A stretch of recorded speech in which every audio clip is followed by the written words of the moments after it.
Tayo po muna yung manalangin.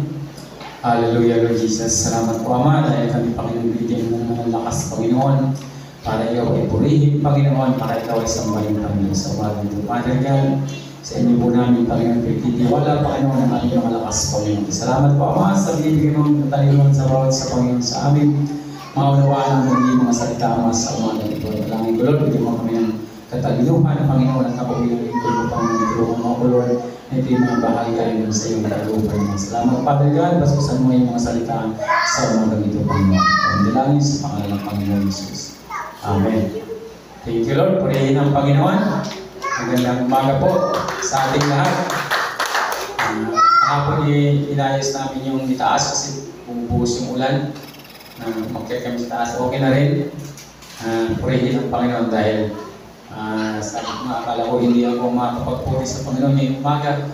Pero sabi ng Panginoon na hanggat pinupuri mo ako, bibigyan kita ng lakas. Purihin ang Panginoon dahil siguro, sabi ko, Lord, hindi ako makatalong bukas sa inyong harapan. Hindi niya lang ng Lord at ako ay kanyang binigay. Salamat sa kabutihan ng Panginoon. Sabi ko nga sa lahat ng bagay ay purihin natin ang Panginoon. Sa lahat ng pagkakataon sa buong ating pasalamatan. Ang ating mapag-aaralan ngayon, si Kristo ang tunay nating kasiyahan sa buhay. Sabi ko, purihin ang pagkatapos ng aking ginawa kagabi.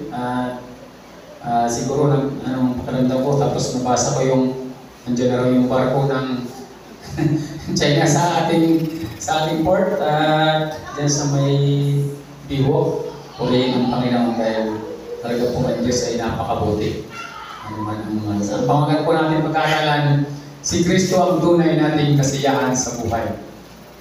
Pag si Kristo ang tunay nating kasiyahan, may mga pagsubok man, dumaan man yung mga bagay na hindi mo inaasahan, pero lagi ka pa rin masaya. Lagi ka pa rin nagpupuri sa Panginoon. Kasi kung minsan hindi natin naiintindihan bilang tao ang tinatawag na negative stage, yung parang mga bagay na mga nangyayari na hindi mo inaasahan. No? Example, kung halimbawa sinasabi mo na nanalangin ka, gusto kong yumaman.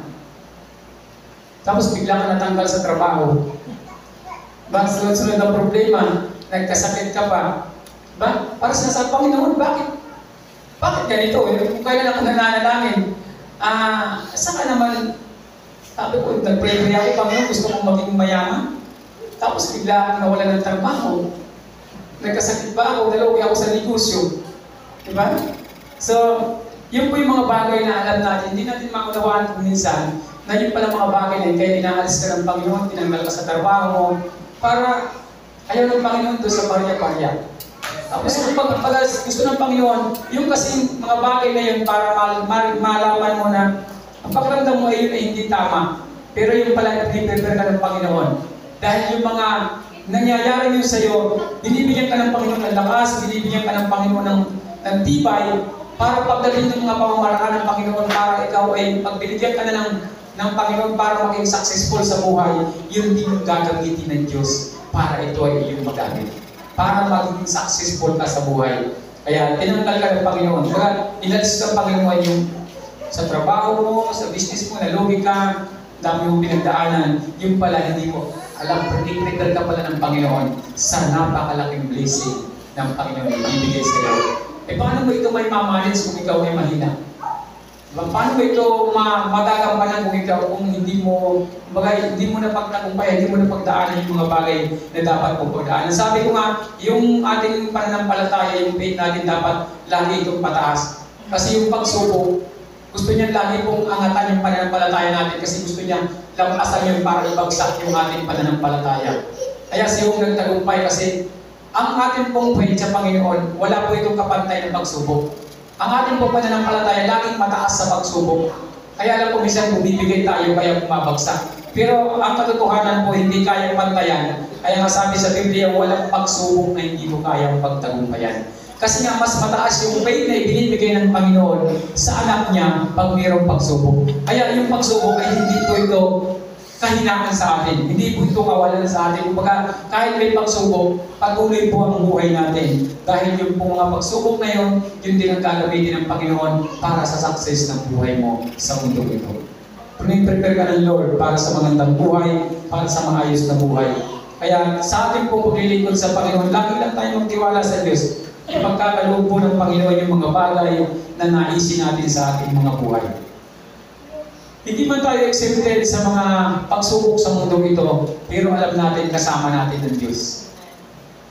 Kahapon ay sumilip ako dito kasi parang napapansin ko, wala akong napapansin na sumasayaw habang nagpa-practice.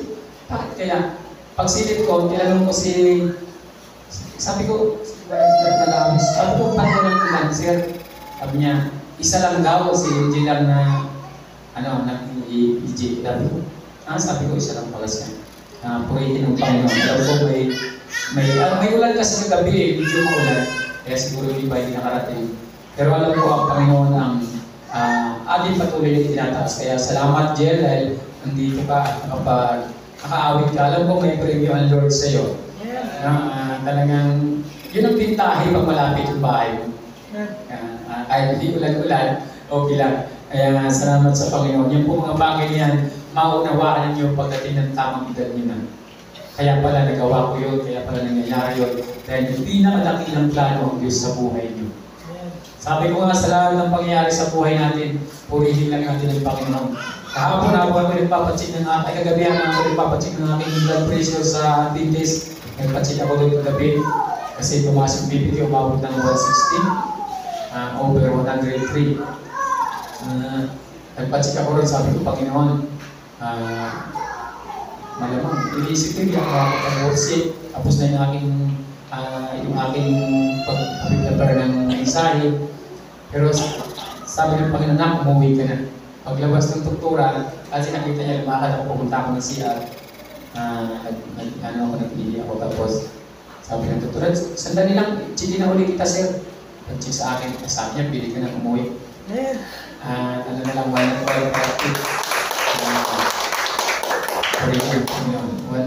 na lang, sabi niya, pili ka na umuwi. Kaya umuwi na rin kami. Tama-tama sila doon, galing sa pangingisda. Pag-uwi namin, may pasalubong sa amin na isang sakong bigas. Yan, purihin ng Panginoon. Sabi ko doon ako sa UR. UR pa tawag ko? ER. UR na resibo sa ER. Sabi ko, magkano kayo babayaran ko? Paka-check. Sabi niya, sir, wala kang babayaran. Thank you. Wala naman pa ng babayaran. Na-check ka pa, naayos pa. Sabi ng doktora, sir, magpa-check ka na lang. Sabi niya, baka gusto ko. Sabi ko, kapapacheck ko lang po ng mga nakaraan. Sabi niya, naalala ko nga pala, kasi ako may maintenance. Hindi ako nag-inom kasi nakaraan. Busy, hindi ako nag-inom ng maintenance. Tapos, sobrang, siguro, kain-kain mo. Ng mga kahapon kami kasi kumain ako ng itlog na alanganin ng luto. Pero purihin ng Panginoon sa mga bagay na nangyayari, lalo po natin pinupuri ang Diyos. Dahil tayo buhay, patuloy tayo iniingatan ng Panginoon. Kung hindi po nangyayari yung mga bagay na yan, hindi mo ma-realize yung pagmamahal ng Diyos. Hindi mo maunawaan, bakit ganito. Pero alam ko may plano ng Diyos sa bawat isa sa atin. Kaya tayo ay kanito. Hindi makakahandang yung mga nangyayari. Kasi alam ko, sabi ko nga, Lord, itong mga ganitong pangyayari parang simple lang. Pero kung maghirap, hindi na ito, Lord, simple kasi lahat ay madadamay. So, kaya yung prayer ko, kaya nung nakita ko yung barko, talagang nandun agad ang pray ko. Tapos nag-chat ako kasi nakalagay dun sa mga comment doon, gera na. Nag-comment ako ron, mag-pray tayo, patuloy tayong manalangin para sa kapayapaan ng ating bansa.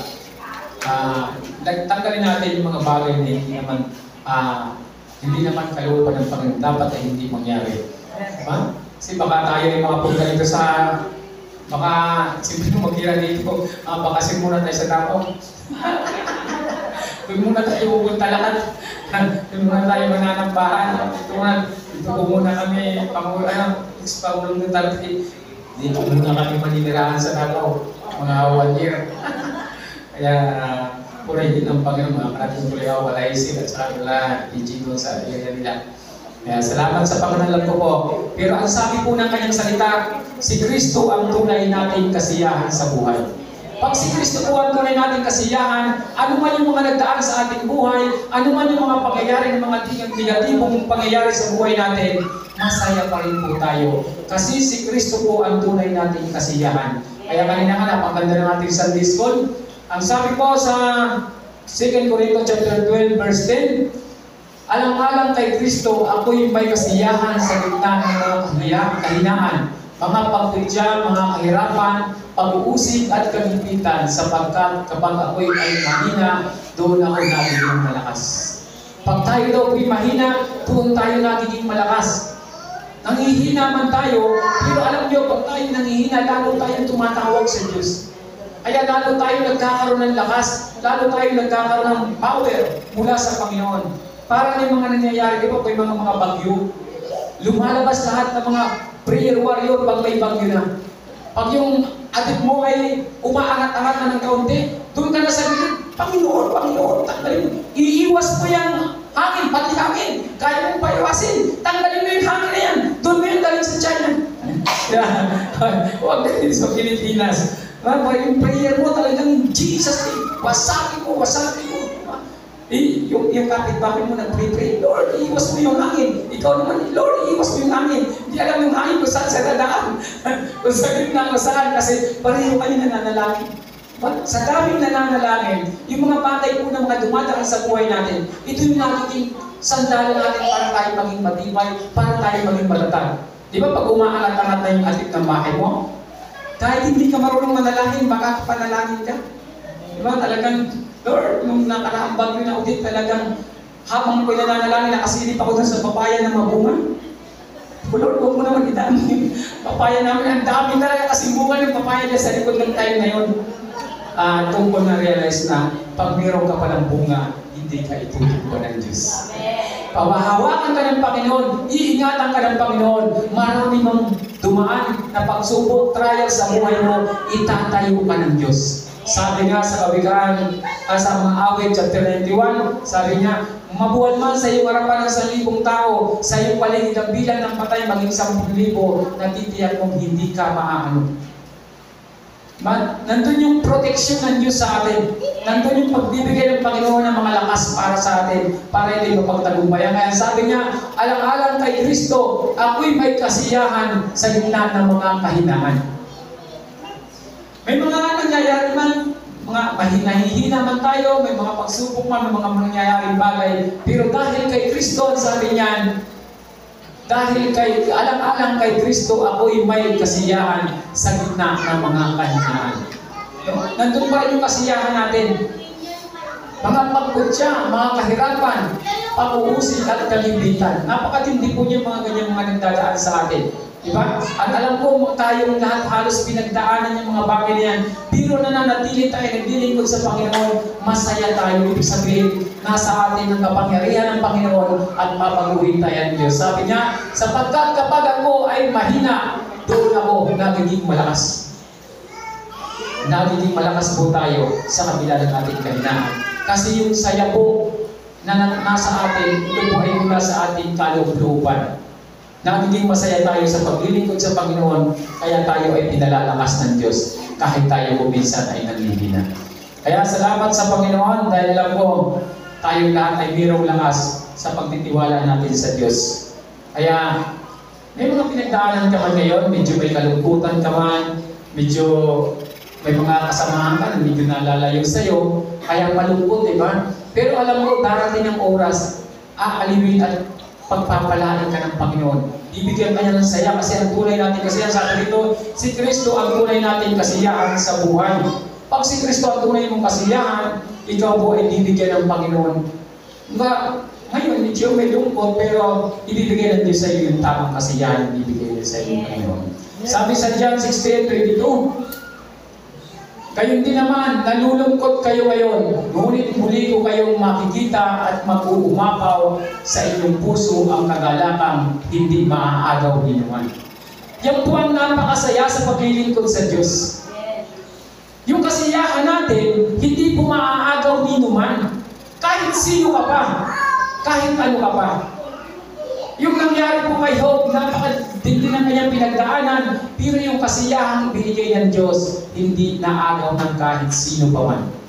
Inagbala siya ng Panginoon, iningatan siya ng Panginoon, kung meron ko ang pinagdaanan, mangyayari po sa atin yung kanyang mga salita. Sabi niya, gayon din naman, nalulungkot kayo ngayon, muli-muli ko kayong makikita at mag-uumapaw sa inyong puso ang kagalangan hindi maaagaw ninyo. Napakasarap po ng maglingkod sa Panginoon na hindi po maaagaw ni naman yung kasiyahan. Number 1 pong kasiyahan ng tao, walang iba kundi ang kanyang pamilya. Ang pamilya po, ang kasiyahan ng kahit sinong tao. Kaya nga tayo mga may pamilya, ayaw natin na nalalayo ang ating pamilya. Ayaw natin na nawawalay, di ba? Yung ating mga anak, pag medyo nasa bayan, talagang lalo't mga alanganing oras na. Lord, panay na ang fix mo. Hello, nasaan ka na ba? Ma, dito pa lang mo. Gabi na, yung magulang, yung mga bata, sasabihin nila, ang aga pa pero sa magulang, gabi na! Gabi na yan! Sa atin gano'n eh. Nag-aalala ka kasi nawawalay sa'yo, malayo sa'yo. Alam po ninyo, mas sigit na nalulungkot ang Diyos pag tayo napapalayo sa Kanya. Kaya po ang gusto ng Panginoon, tayo ay laging nasa kalapit niya. Kaya ng isang magulang, di ba kahit sa atin, kahit ka sa mag-asawa eh, pag medyo mga ilang araw mo lang hindi nakikita, medyo nalulungkot ka na rin. Medyo, yan ang sinasabi ng tulak ng bibig, kabig ng dibdib. May mga ganyang nangyayari kami sa kanya. Okay lang, lalo kung nag-away sila. Okay lang, ayaw mo, wala siya. Uwi siya kung uwi, hindi. Pero pag alis, kaya, sakit sa kalooban. Alam po ninyo, ang pagmamahal po nagbibigay ng kaligayahan. Kaya pagmahal mo ang Diyos, siya po ang tunay nating kaligayahan. Ang sabi niya, si Kristo ang tunay nating kasiyahan sa buhay. Pagmahal natin, masaya tayo na naglilingkod sa Panginoon. Kaya ang sabi niya, gayon din naman, nalulungkot kayo ngayon, ngunit muli ko kayong makikita at mag-uumapaw sa inyong puso ang kagalakan hindi maaagaw ninyo. Yan po ang gusto ng Diyos sa atin. Hindi po maaagaw ninyo yung kagalakan na ibibigay ng Diyos sa atin. Kaya pag ibinigay na ng Panginoon yun, tandaan ninyo, mag-uumapaw ang kasiyahan mo at hindi na maaagaw ninyo man. Buong pamilya mo maayos at ang buong kayo ay ang kasiyahan ay galing sa Panginoon. Magiging masaya kayo, mag-drive ka lang ng 4 wheels, papasyal-pasyal, mayroong ibinibigay ang Diyos na pagpapala sa iyo. Hindi naman kailangan yung wala maraming pera. Sabi ko nga nung nakaraan, medyo wala kaming budget. Isang talong lang, okay na eh. Nakaulam ko na. O, di ba? Kaya, masaya ka lang. Gawin mo lang, masaya ka lang kahit yun lang ang nasa iyong harapan. Kasi pag puro ka reklamo, mabuti nga yan, mapasbawasan yung kolesterol, di ba? Hindi yung puro na lang karne, puro na lang mga kaya kailangan din po natin. Kaya kung minsan pinararanas ng Panginoon yan, baka kailangan mo na munang mag-diet, di ba? Kaya, purihin ang Panginoon. Sabi po sa John 16:23, sa araw na iyon, hindi na ninyo kailangan humingi sa akin. Pakatandaan ninyo, anumang hindi ninyo sa Ama sa aking pangalan ay ibibigay niya sa inyo. Ang Diyos po napakabuti ng Panginoon. Hindi po siya maramot, hindi po siya tulad ng tao. Kaya sabi niya, sa araw na iyon, hindi na ninyo kailangan humingi sa akin. Pag alam na ng Panginoon, ibig sabihin, kahit hindi ka humihingi sa Panginoon, alam ng Diyos yung kailangan mo. Alam ng Diyos yung, kailangan mong magbawas ng timbang kasi medyo siksik ka na. Di ba? Kailangan mong maging siksi. Alam ng Diyos yun, bibigyan ka ng Panginoon ng gulay-gulay lang muna. Kailangan daw magdagdag ng timbang. Yung mga proteina ng mga medyo matataas-taas ang kolesterol. Alam ng Panginoon, alam ng Diyos kung ano yung bagay sa atin, ano yung nararapat sa atin ang bibigyan ng Panginoon. Kaya sabi niya, sa araw na iyon, hindi na ninyo kailangan humingi sa akin. Di ba tayong mga magulang, alam natin ang gusto ng ating anak. Pag medyo yan humigat ka sa higaan mo, naglalambing-lambing, alam mo na kailangan yan. Alam mo na kung anong kailangan yan. Kaya tayo po, pag tayo naglalambing sa Panginoon, pag tayo po palagi nagpupuri sa Panginoon, palagi natin siyang pinaalagaan sa ating buhay, inuuna natin ang Panginoon, uunahin at uunahin din po tayo ng Diyos. Kaya sabi niya, Pakatandaan ninyo, anumang hingin ninyo sa Ama, sa aking pangalan ay ibibigay niya sa inyo. Pag humingi tayo sa Ama, sa pangalan ng Panginoong Hesus, ibibigay po. Kasi tayo po ay makasalanan, pero nung tanggapin natin ang Panginoong Hesus, hindi na tayo nakikita ng Diyos. Ang nakikita na ng Diyos sa atin ay yung kanyang anak. Kaya pag humingi tayo sa Kanya sa pangalan ng Panginoong Hesus, ibinibigay po ito ng Ama. Ibinibigay po ito sa atin, kaya po tayo ay nagtatagumpay. Kaya po yung mga bagay na kailangan natin sa mundong ito, hindi po natin ito dapat kimkimin yung mga gusto mong hingin sa Panginoon. Hingin ko lang sa Panginoon. Hingin mo lang hingin sa Panginoon.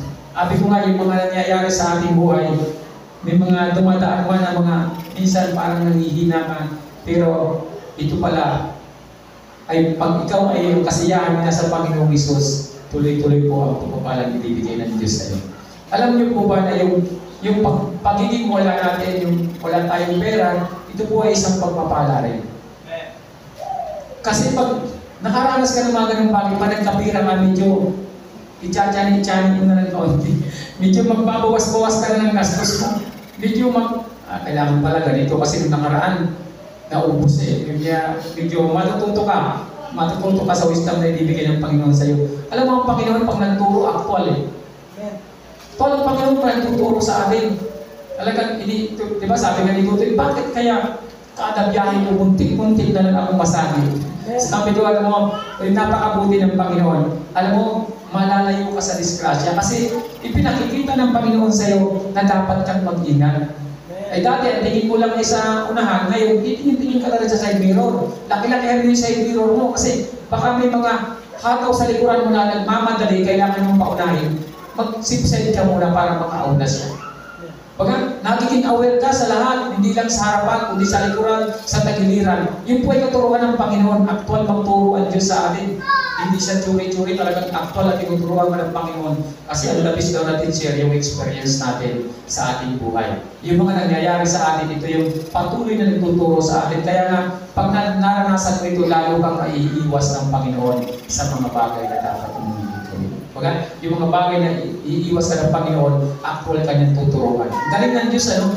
Ang galing ng Panginoon magturo. Baga, biglang ahagin sa susunod. Dati, yung mga, lalo pag dumadaan ka sa kalsadang yun, tatandaan mo na, medyo iiwas ka dito ako dumaan ng nakaraan. Meron ka nang, na-aware ka na sa mga dinadaanan mo, sa mga bagay na ano, baga, sabi ko nga, pag nagturo ang Diyos, talagang perfect. Alam na alam ng Panginoon at susundin mo kasi bibigyan ka ng katalinuhan, kaalaman ng Diyos para ikaw ay iiwas sa mga pangyayari niya. Kaya salamat sa Panginoon na po tayong lahat mahal ng Panginoon. Kaya sabi ko, sa pagkain pala dapat medyo iwas-iwas ka na rin. Kuminsan kasi pag masarap yung kaharap mong pagkain, parang nailimutan mo yung sinabi ng Dr. Bawal sila. Kasi masarap, diba? Pero ang sabi ko sa Lucas 7:23, pinagpala ang taong hindi nag-aalilangan sa akin.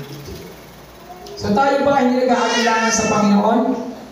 Kung tayo po ay hindi nag-aalilangan sa Panginoon, pinagpala tayo.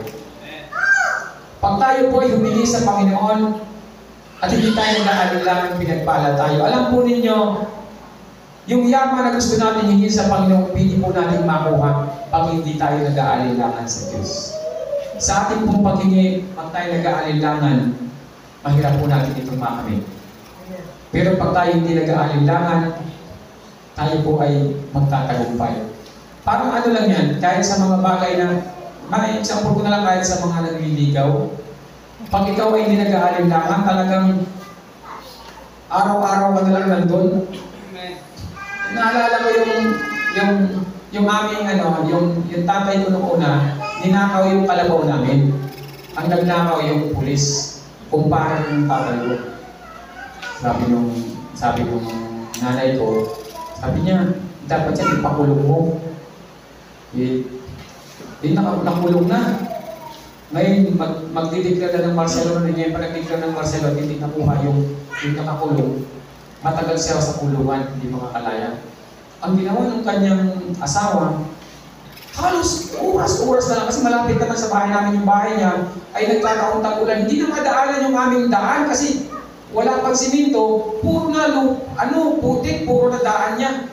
Siya, bakas na lang yung makikita mo, araw-araw siguro, hindi lang 10 bisis siya bumabalik-balik sa bahay. Mari, patawarin mo ng asawa ko. Hindi kinaya ng damdamin ng mga magulang ko. Kung baga parang kami nakatira sa Taytay, tapos yung kumpara niya dito nakakulong sa Puerto, nagbiyahe ang magulang ko, kinuha yung kumpara niya sa kulungan. Para lang, kasi baka maabutan ng Marcelo, hindi na makalaya. So sa pagtsatsaga, talagang araw, walang oras na tapos nag-aalos siya, kahit hindi naman kami mahilig sa mga ganung mga pagkain, pero nangunguha siya ng mga skills sa dagat, ibibigay sa amin. Ang daming ginagawang pamamaraan, ang daming mga effort na ginagawa para lang makuha yung loob ng aking magulang. Sabi ng nanay ko, ayun tatay ko ng time na yun, ispilon sa amin eh. Kaya kahit pulis siya, takot siya kasi alam niya may power yung tatay ko. Kaya nakikiusap sila. Sabi niya, pag hindi yan nakuha, makukulong na yan. Talagang hindi siya nag-aalinlangan. Sige lang siya balik-balik. Yung tatay ko naman, hindi na awa ang naramdaman. Siguro may kahalong ilis na kasi kakain kami nandyan. Mali, kain na. Pero baka halos gabi na, tutok-tok pa, matutulog ka na. Makikiusap. Yun ang binabanggit. Patawarin mo na yung asawa ko. Patawarin mo na yung asawa ko. Baka hindi nagsasawa. At isang araw talagang yung tatay ko, sila gumastos, nagbiyahe, pagdating doon, sila pa nag-asikaso sa abogado para i-release yung kumpare nila. Pag uwi, walang pamasahe, yung magulang ko pa na masahe. At pagdating doon sa amin, bigyan pa ng tatay ko ng isang sakong bigas. Yung pong pagtsatsaga, kaya nga sabi dyan, pinagpala ang tao hindi nag-aalinlangan sa akin. Pag tayo po hindi nag-aalinlangan sa Panginoon, sa ating paghingi sa Kanya, sa mga bagay na gusto natin makamit, ibibigay ng Panginoon. Sabi niya sa Kanyang salita dun sa isang hari na isang masamang hukom, yung babae balik-balik na lang sabi ng masamang hukom, ibibigay ko na yung katarungang hinihingi ng babae ito. Kasi baka kung ano lang magawa ko sa Kanya sa kababalik-balik niya ito. Kaya sabi ng Panginoon, wala po din posible pag tayo po ay patuloy ng tiwala sa Panginoon. Pag hindi tayo nag-alinlangan, sa ating paglapit sa Panginoon, yung kayamanan, yung mga bagay na gusto mo, yung katanyagan, ibibigay ng Panginoon. Yung lakas na gusto mo, pamilya mo, lagi mong kasama, lagi mong, hindi kayo magkawalay. Manalangin ka lang sa Panginoon. Sabi ko nga, ang salita po ng Diyos, napakatalas. Sabi nga, ang salita ng Diyos ay magkabila ay talim, na higit pa sa espada na magkabila ay talim, na kaya itong tumagos sa buto. Diba? Sa kasukasuhan sa kaluluwa. Kaya kahit anong tigas ng puso ng asawa mo, ng pamilya mo, ng mga anak mo, pagpatuloy mong iniluluhod sa Panginoon at hindi ka nagsasawa, hindi mo tinatigilan, yan po ay mangyayari at mangyayari. Kaya sabi niya, pinagpala ang tao hindi nag-aalinlangan sa akin. Sana po hindi tayo mag-aalinlangan sa ating pagtitiwala sa Panginoon. Makakamit po natin yung mga nais natin. Kaya ang sabi niya sa 2 Corinthians chapter 8 verse 9, hindi kaila sa inyo ang kagandahang loob ng ating Panginoong Jesucristo na kahit na mayaman ay naging dukha upang maging mayaman kayo sa pamamagitan ng kanyang pagiging dukha. Ganun po tayo kamahal ng Diyos. Ganun po tayo binibigyan ng Panginoon ng pag-asa. Kumbaga sabi niya, hindi kaila sa inyo ang kagandahang loob ng ating Panginoong Jesucristo. Alam natin yung kagandahang loob niya, di ba? Napako siya sa krus, na dapat ay tayo ang mapapako at ibinigay niya ang kanyang buhay. Alam niyo, sa Panginoon, bago niya ibinigay yung buhay, nagturo muna siya ng lahat ng dapat natin gawin. Tapos pinupus niya tayo kasi alam niyang tama na hindi natin kayang makawala dun sa kasalanan natin nakasadlangan. Pero dahil sa pagmamahal niya sa atin, ibinigay niya ang kanyang buhay. Kaya sabi niya, hindi kaila sa inyo ang kagandahang loob ng ating Panginoong Jesucristo. Alam natin lahat ang kabutihan ng Diyos sa atin. Alam natin lahat kung gaano tayo kamahal ng Diyos. Alam natin lahat na tayo po ay mahal ng Panginoon. Kaya magtiwala lang tayo sa Kanya. Pati ang ating buong pamilya, pati ang mga kumbaga yung mga nais mo na gusto mong maabot, ipagkatiwala mo sa Panginoon. Hindi po tayo malulugi o hindi tayo magkakamali pag sa Panginoon po natin pinagtiwala ang lahat-lahat. Alam natin yung hirap ng Panginoong Hesus. Kaya sabi niya, na kahit na mayaman ay naging tukha upang maging mayaman kayo sa pamamagitan ng kanyang pagiging tukha. Kahit mayaman, kasi totoong mayaman siya sa lahat, kasi kanya ang mundo. Pero nagpakababa siya para sa atin. No? Para tayo ay maging mayaman, sa ating pagiging tukha niya tayo magiging mayaman. Kaya dapat hindi tayo masyadong nagre-reklamo. Ano man yung mga nagdaan, purihin mo ng purihin ang Panginoon. Gaya yung isang tao na mareklamo siya, nagre-reklamo siya kasi gusto niyang bumili ng sapatos. Hindi siya nakabili. Nagdadabog siya hanggang sa papauwi sa kanila. Hindi po, hindi nila sapatos ko, hindi pa ako makabili. Luma na yung sapatos niya. Ngayon, isang kanto, may nadaan na siyang tao na walang paa. Dalawang paa putol. Ang saya-saya, tumatawa. Tumatalon-talon pa, putol ang paa. Napaano siya, sabi niya, ako, kumpleto ang paa ko, sapatos lang ang kulang. Pero, lungkot na lungkot ako, itong tao ito, wala na itong paa. Pero masaya. Diba? Anong karapatan natin magreklamo sa Panginoon? Kung patuloy lang tayo magpupuri sa Panginoon, pasasalamatan natin ang Diyos. Ano bang meron tayo? Magiging masaya po tayo. Mapapatunayan po natin ang sabi dito, si Kristo ang tunay nating kasiyahan sa ating buhay. Dapat ito po ay maramdaman natin. Ano man yung meron tayo. Di ba? Pabalik-balik man yung damit mo. Kumbaga, maganda rin yung minsan, di ba? Pag pabalik-balik yung damit mo, nakikilala ka na. Siya, kilala ko yan, yung damit lang. Kilala ko na yan. Natatandaan ka na. Di ba? Natatandaan ka na. Sa ating po magiging Kristiyano, dapat matandaan din tayo. Matandaan ng mga tao yung iyong ginagawa. Kilala ko yung tao niya. Alam, di ba sa ating mga barangay, kilala mo kung sino yung mga tao na mga magagalang. Alam mo yan. Ay, si ano yung pamilya? Ay, mapait na tao yan. Kilala ko ang mga magulang mo. Pero pag yung mga ay kilala ko, huwag mo yung tanggapin. Alam na agad. Walang maitandang. Kaya tayo po, palagi natin suotin ang banal na espiritu. Ang banal na espiritu ang lagi nasa atin. Kahit na yung sobrang hirap na ginaanan ng Panginoon, sana po maranasan natin yung karangyaan sa buhay. Sa pagbibigay ng Panginoon sa atin ng wisdom, katalinuhan, sana po maranasan natin yung biyaya na binibigay ng Diyos. Pagamat kung minsan parang may mga nagdadaan sa'yo, nahihina ka, anong pasimula, hayaan mo lang siya. Baka kulang lang sa exercise. Sabi ko nga, mag-exercise na ako, medyo mag-jogging na ako, isasama ko si Lulong. Hindi ko lang sama ka na sa akin kasi medyo parang mas malaki ka pa sa akin. Kailangan talagang kailangan palang magpapawis. Sabi ng doktora, dapat kahit hindi ka magtakbo, maglakad ka lang araw-araw para pawisan ka. Talagang pinapawisan naman ako lagi. Pero kailangan din pala talaga. Bukod yung trabaho, sabi niya, kahit ang isang tao ay nagtatrabaho, iba pa rin yung nag-exercise. Iba kasi yung relax yung isip mo, isa rin sa gumagalaw ka nga pero grabe naman yung iniisip. Stress na stress ka sa iniisip mo, kaya wala rin, hindi ka rin nare-relax. Kaya sana po, sabi ng Panginoon dyan sa Holy Verse na yun na sabi ng Panginoon, dapat po tayo sa kanyang pagiging tukha, dapat tayo maging mayaman. Mayaman po saan, hindi lang po sa pera. Dapat po sa pagtitiwala natin sa Panginoon. Kaya nga sabi rin sa sinundan na verse, sabi niya ron, huwag mapalad ang taong hindi nag-aalinlangan sa akin, sabi ng Panginoon. Sana po, tayo po ay maging mayaman sa pagtitiwala sa Panginoon, maging mayaman sa pagsunod sa Panginoon, maging mayaman sa pagmamahal sa Panginoon, maging mayaman sa mga bagay na gustong ipagawa ng Diyos sa atin. Maging mayaman tayo sa pagsunod sa Diyos para mayroon pong bigaya na ibibigay ng Panginoon sa atin. Lagi po tayong magtiwala sa Panginoon.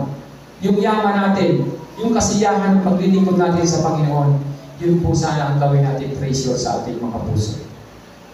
May mga daan na alam po ninyo, kung may mga bagay mo na mahirap sa buhay mo, pag ang buong pamilya mo masaya, Ba, yung kayong mag-asawa masaya, yung matutulog na lang, nagpupulong lang na kayo. Wala tayong bigas bukas. Ayun, ano lang, tulog lang tayo. Pero pag kayo ay hindi masaya, kahit ang dami yung bigas, parang ang hirap. Parang hindi ka na makatulog. Pero pag kahit, si Pastoral, sabi niya sa akin, wala na tayong bigas. Isipin ko, punta namin ng hospital, pag sa lubog nilumlog sa amin, may dalang isang sakong bigas. O dalang, hindi po yung pagkain, sabi ko nga, sabi ng Panginoon ay, lahat ng kailangan yung bibigay ko sa inyo. Kaya sabi ng Panginoon, dapat kayo maging mayaman sa pagiging mahirap ko. Baga, gusto ng Panginoon mabaliktad, yung kahirapan na dinaanan niya, hindi natin pagdaanan. Gusto ng Panginoon tayo maging mayaman. At magaganap po yung mga bagay na yan sa pamagitan na hindi natin pag-aalinlangan sa Panginoon. Kaya, alam ko, tayong lahat mayroong pananampalataya sa Panginoon. Ang sarap matulog na yung masaya kayo. Kaya yan si Pastora kahit na tulog dyan, kinikiliti ko yan pag medyo alam ko na hindi na ako pinapansin. Yung tulog na lang ng tulog, wala man lang bihay-bihay. Wala naman sa amin tulog na po. Kinukuro ko, kinikiliti ko yan para magalit. Nagagalit, tulog na ako. Kaya mabubuhay yung diwa niya, diba? Haharap sa'yo. Kasi natindi ko na, gawin natin masaya. Talagang bigyan natin ng saya yung ating, sa ating pamilya, maging masaya po tayo. Ay mga anak ko yan, halos yan, dalawang babae na yan, kulang na lang yan, tumatulog lagi sa amin, sa aming libro. Sabi ko, tumingin ko tulad sa porto niyo. Kasi kami naman ang hindi makakurot-kurot. Pero alam po ninyo, yung saya sa pamilya, yun po ang nagdadala ng biyaya sa atin. Dapat po masaya. Kaya nga yung pamilya, gusto mo lagi magkasama. Diba? Pag magkasama kayo, napakasaya po ng buhay. Yan po kaya nga nung lalaki ng Panginoon ang mundo, ang lusunod niyang dinala ang pamilya. Ako talaga pinaniwalaan ko sa aking pagtitiwala sa Panginoon, ang yaman, ibibigay lang ng Diyos. Yun ang aking pananampalataya sa Panginoon. Panginoon na natin ang Panginoon. Ang yaman, ibibigay lang ng Panginoon sa atin. Kasi yung masaya ka sa paglilingkod, kayamanan na yun. Sabi ko nga, siguro kahapon, kung siguro kahapon may prayer, baka hindi tumaas yung dugo ko. Kasi kahapon walang prayer tayo, wala tayong kasi kung may prayer, ang sarap ng pakiramdam mo. Nag-pray ka, maaaring hindi tataas yung dugo mo. Tapos, ang sunod-sunod na balik, tapos yung barko na yun nakita ko, kapag yung barko ito, umambalang na dito sa aming port, nandito na itong barkong ito. Pray agad ako, tapos nag-comment ako doon, kasi naka-comment na basa ko doon, gera na. Mag-pray tayo yung kapayapaan sa ating bansa. Baga yung ating kasi kalooban, hindi lang kasi tayo nabubuhay para sa ating sarili. Siyempre, una sa lahat, mahal natin yung bansa natin. Kasi kung ano mangyari sa bansa natin, tayo ay damay. Kasi ito yung ating tahanan eh. Diba, pag nasira ang ating tahanan, tayo ay masisira rin tayo. Kaya napakahalaga na protektahan natin ang ating bansa. Dahil ito ay mahal natin. Kaya, manalangin patuloy. Manalangin tayo ng manalangin, bigay ng Panginoon. Kaya sabi niya ni Mitch nung nakaraan, si Mitch Pwede, gusto niyo pa sabi sa kanila, bisang saging, basta labi. Yun yung tunay. Alam niyo, ngayon ko nalaman na ang tunay na yaman sa pamilya pag kayo ay masayang dalawa. Nag-uusap kayo, masaya kayo, nakakagawa kayo ng paraan para sa kapirahan. Madali po hanapin yung kapirahan. Kasi kami yung unang mag-asawa, nakaranas kami ng, kumbaga, luluto ako ng mga kakanin, ititindan niya. Ganun ang ginagawa namin. Hindi rin naman sa Iran, hindi rin nakakapagpautang pa kami. Yung iba na nakakahirap pa sa amin. Ganun ang ginagawa namin. Tawanan lang sa bahay, habang naggagawa, tawanan. Pagkatapos, ilalako lang, maya-maya may pera na. Ang bilis. Tapos pag-uwi, higa. Masaya, nagpipintuhan. Ganun po, ang sabi ng Panginoon, dapat maging mayaman tayo sa kabila ng kanyang kahirapan. Pag masaya po, yun yung tunay na yaman. lagi kayong masaya sa paglilingkod sa Panginoon. Salamat po sa kanyang mga salita ngayong umaga. Tayo po yung tayo manalangin. Father God, maraming salamat, Panginoon, sa iyong mga salita, Father God. Ikaw po ang aming tunay na kasiyahan sa aming paglilingkod, Panginoon Jesus. Dahil po sa inyo, kami po ay tatagumpay. Kami po, Panginoon, ay nagkakaroon ng tunay na kasiyahan, Panginoon. Kaya, Lord, pagpalain mo, Panginoon, ng bawat pamilya natin ito, Panginoon. Huwag mong hayaan, Panginoon, na sila, Panginoon, ay malulungkot, Panginoon. Dalangin ko, Lord, na patuloy mong pupurihin ang bawat pamilya, Panginoon, ng iyong pagmamahal.